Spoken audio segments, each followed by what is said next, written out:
প্রথমেই বলি আমাদের এটা অফিসিয়াল কোনো সং না, ফলে এই গানের সাথে যে আইএসএফ তৈরি করছে এরকম কোনো ব্যাপার নয়।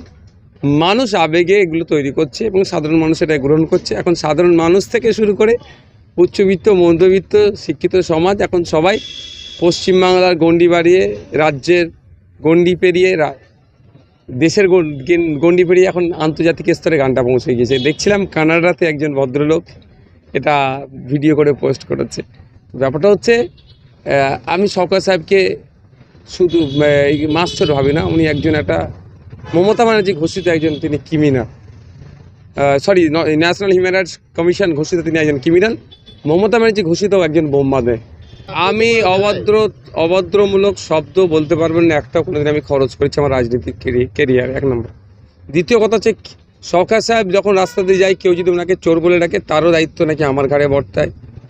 মানে সরকার সাহেব আইএসএফ বা নওশাদ ফোবিয়াতে ভুগছে, যা হয় সবই নাকি নওশাদ বা আইএসএফের দোষ। এটা আমি কী করতে পারি? সাধারণ মানুষের বাক স্বাধীনতা আমি কাটতে পারি না।